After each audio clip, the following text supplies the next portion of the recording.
ini seolah-olah dibantah bagaimana Bapak itu dalam memberikan dukungan dan memberikan targetnya dan juga membangun timnas Indonesia dari sebelum-sebelumnya yang dikatakan oleh Bapak itu adalah timnas Indonesia mulai bangkit dari tidurnya. Artinya selama ini timnas Indonesia sebelum dipimpin oleh Bapak Erick Thohir, timnas Indonesia itu sedang tertidur atau ditidurkan oleh beberapa mafia bola atau beberapa yang memang tidak ingin timnas Indonesia itu lolos ke Piala Dunia. Dan sahabat-sahabat Garuda, biar gak salah paham, mari kita simak bersama tanggapan kalian. Silakan ditulis di kolom komentar. Dan sejarah tercipta di Stadion Utama Gelora Bung Karno Senayan, Jakarta. Marilah kita Indonesia menyambut, mensyukuri dan juga merayakan bagaimana tim nasional Indonesia Garuda pastikan satu tempat menuju Piala Dunia 2026, sebuah hasil yang didapat tidak mudah. Sepak bola ini kan olahraga paling populer. Di negara manapun, pelatih tim nasional itu kursinya paling panas. Jangankan kalah, menang aja kadang-kadang masih dikritik ya. Menang aja masih dikritik. Juara dunia misalnya Argentina habis juara dunia, habis itu main lagi setelah jadi juara. Tahu-tahu mainnya nggak seperti waktu juara, tetap dikritik gitu. Ya. Artinya evaluasi itu wajib dan harus dilakukan ya. Jadi kalau dalam turnamen mungkin evaluasinya nggak satu pertandingan gitu, tapi dalam sebuah rangkaian turnamen itu gitu. Targetnya apa? Ya, ternyata dapatnya apa. Nah, itu kan yang harus dibedah sama, dalam hal ini yang melakukan evaluasi ya PSSI. Karena coach STY itu kan pegawainya PSSI. Yang mengontrak, yang menyewa itu ya PSSI, duitnya PSSI gitu ya. Sepanjang pengetahuan saya ya duit PSSI untuk kontrak pelatih tim nasional. Kalau mau dievaluasi ya harus gitu ya. Apalagi kalau misalnya sempat ada pertanyaan-pertanyaan dari orang PSSI sendiri, dari Exco ataupun dari Ketum, kenapa kok yang dimainkan si ini, si itu, kenapa kok sering sekali ganti-ganti starter gitu, kenapa nggak ajak starternya ini sudah ketemu gitu. Nah itu ya masuk dalam evaluasi dan harusnya dilakukan, ya memang idealnya dilakukan setelah turnamen berjalan, kalau menurut saya sih seperti itu. Tapi sekali lagi bahwa pelatih tim nasional wajib dievaluasi. Jadi kalau dievaluasi ya jangan marah misalnya terus ada pembelanya gitu. Kalau misalnya nggak dievaluasi ya malah bahaya dong. Nggak ketahuan kurangnya di mana, nggak ketahuan harus yang diperbaiki yang apa, bagian apanya, kan seperti itu. Evaluasi ini sebatas hanya nanti untuk catatan ke depan, pertandingan ada target tertentu harus sesuai ekspektasi PSSI, atau bisa berujung ke penggantian figur. Ya paling maksimalnya ya diganti. Tapi kan sekali lagi bahwa positif negatifnya apa? Ya kan, kalau misalnya targetnya dari awal lolos ke babak semifinal, ternyata nggak lolos, ya ini kan berarti harus dievaluasi kenapa-kenapanya gitu.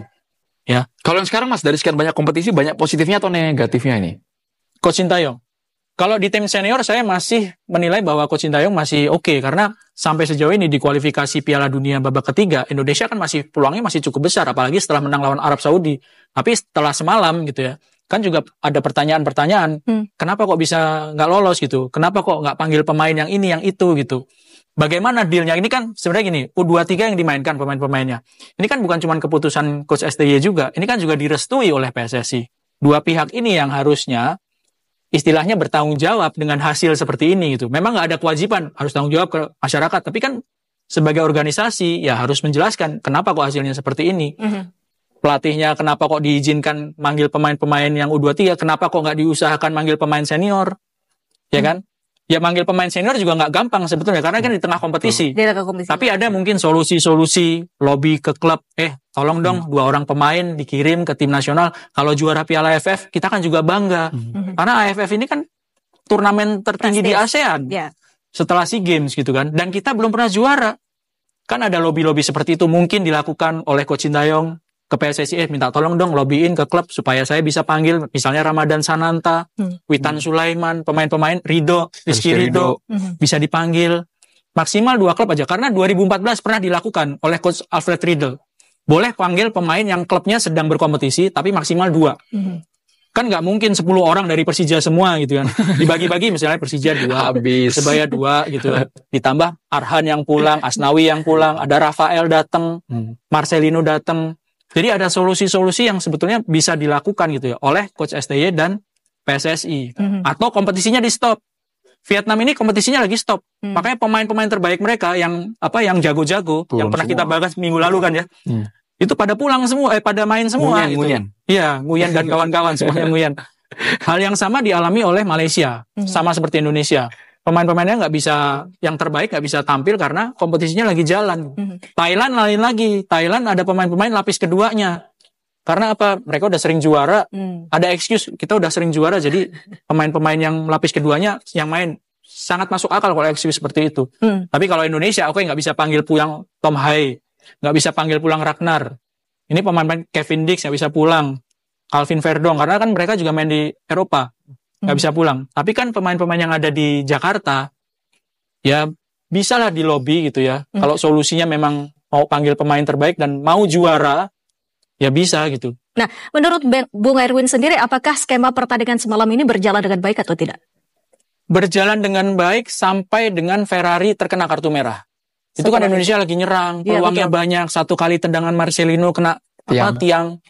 Lagi serangan bergelombang. Jadi skema main, gaya mainnya itu sudah mulai ketemu ketika di pertandingan semalam gitu. Tapi ya itu tadi kartu merah dan itu bisa mengubah segalanya gitu. Dan golnya dari penalti, kalau dari tayangan ulang dari VAR juga kan nggak terlalu kelihatan itu handballnya Donitri.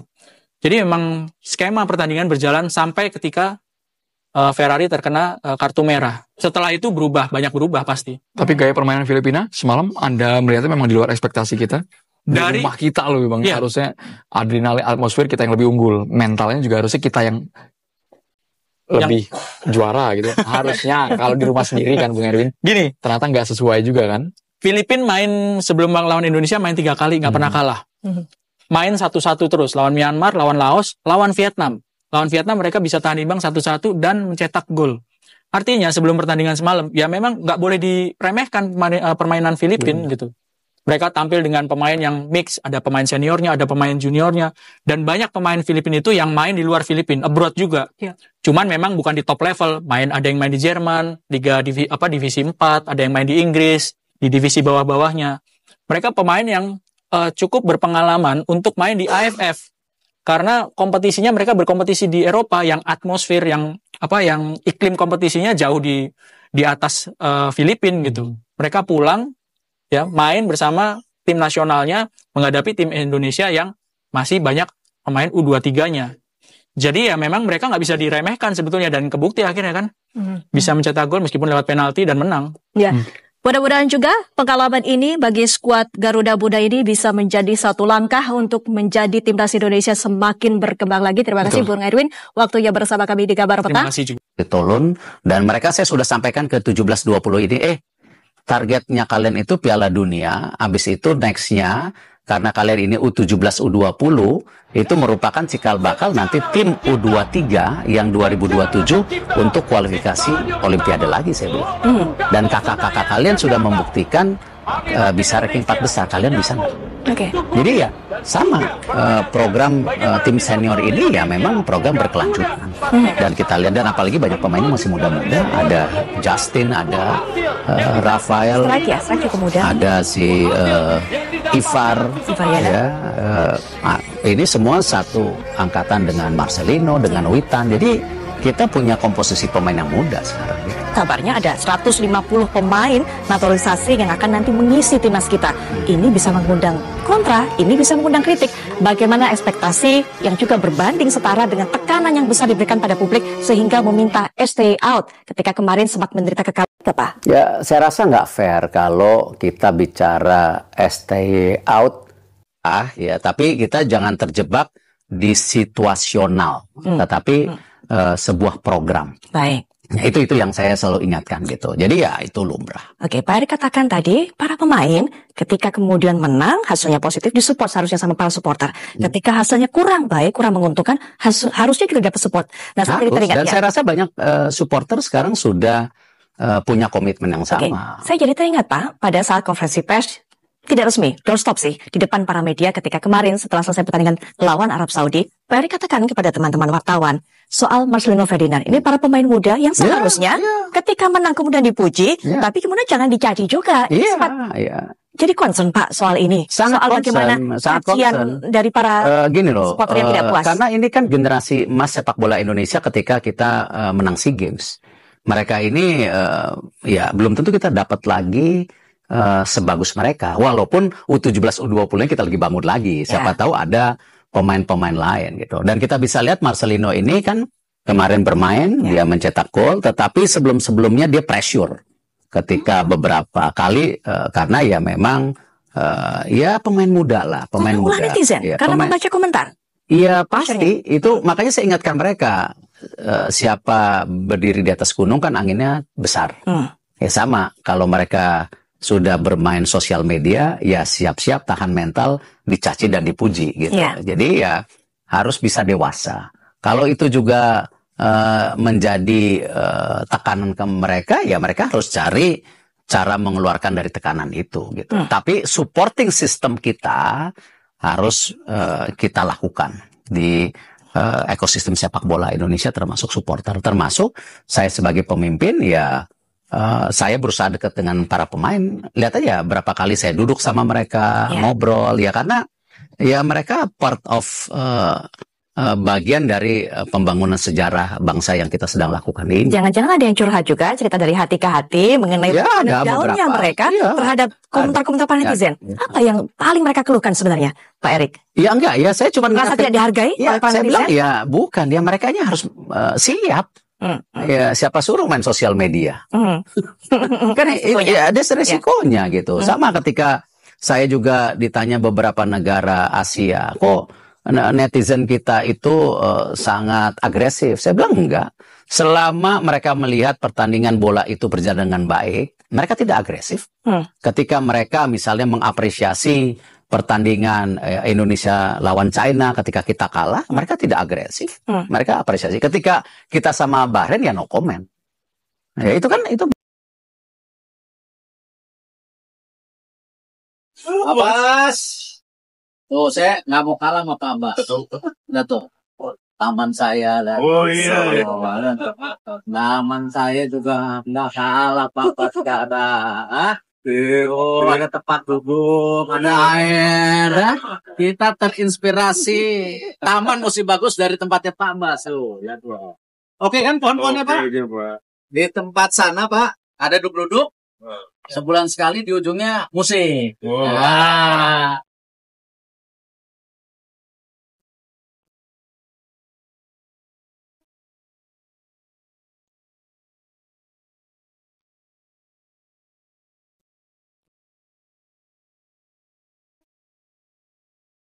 Banyak kalau mau lihat apa yang terjadi di kompetisi Liga 1. Iya, itu Ini kan malah pilih anak-anak. tanda tanya besar ya. Iya. Mengapa seperti itu? Kalau misalnya Bung Padahal dia yang Towel, pilih ya. iya, Bung Towel bisa paling tidak berada dalam pemikirannya Sintayong. Kira-kira apa alasannya Sintayong tidak memainkan yang senior? Iya, makanya saya nggak ngerti. Satu, karena kita ini udah lama, kita ini pengen trofi piala ini. Karena sejak 96 piala ini, kita cuma 6 kali final. 2000, 2002, 2004, 2010, 2016, 2020, kita cuma cicipi final. Hampir-hampir terus. Nah, barrier psikologis ini harus dilampaui oleh timnas kita, oleh sepak bola kita. Caranya apa? Juara, gitu loh. Nah, tapi kenapa keinginan juara itu tidak diperlihatkan dengan keseriusan mulai dari memilih skuad yang diterjunkan? Jadi kita jangan menyalahkan pemain atau meremehkan pemain U22 ini, tapi memang mereka masih muda. Rataan usianya 20,9 bulan gitu loh. Tapi poinnya adalah kan Sintayong yang pilih gitu loh. Sekarang ada banyak alasan yang keluar tuh. Jadwal, lelah, nggak pengalaman, bla bla bla bla dan sebagainya. Jadi buat saya ini bukan sebuah apa ya, sebuah progres, sebuah atmosfer yang positif gitu loh buat kita yang berharap sesuatu yang progres. Kalau kita asumsi masuk final Piala Asia, kita dipuji nggak? Ya. Dipuji banget. U23 nggak lolos Olimpiade, tapi kan dipuji-puji banget. Kalau kita ikut Piala Dunia, itu geger itu satu negara. Walaupun di Piala Dunia nanti dibantai kiri kanan ya, who cares gitu loh. Yang penting lu masuk dulu. Itu urusan kita udah selesai gitu ya, lepas tangan lah gitu. Masih dibantai di Piala Dunia ini. Nah, karena kita itu dididik dengan harus juara sementara nggak pernah juara apa-apa. Itu biasnya itu. Biasnya di situ. Padahal sepak bola nggak hanya soal trofi ya. Iya. Itulah menurun ke level Tarkam. Tarkam tujuannya apa? Menang. Pokoknya yang penting dapat trofi dan lain. Ya gampang lah, lu tinggal ke Senen beli trofi, lu taruh di rumah lu nih, banyak trofi nih. Kan gitu. Kadang nggak ada trofi juga kok. Iya. Dapat kambing kan. Iya, dapat kambing. Domba cup, dapat domba. Domba cup. Oke, sahabat-sahabat Garuda fans, saya rasa cukup statement barusan. Jadi bagaimana tanggapan kalian? Silahkan ditulis di kolom komentar. Dan jangan lupa like dan subscribe channel ini agar kalian tidak ketinggalan informasi penting khususnya Timnas Indonesia. Salam sepak bola keren, salam sepak bola bersih bersama Bapak Erick Thohir. Timnas Garuda akan terbang tinggi bersama Bapak Erick Thohir. Timnas Garuda Jaya bersama saya. Salam olahraga.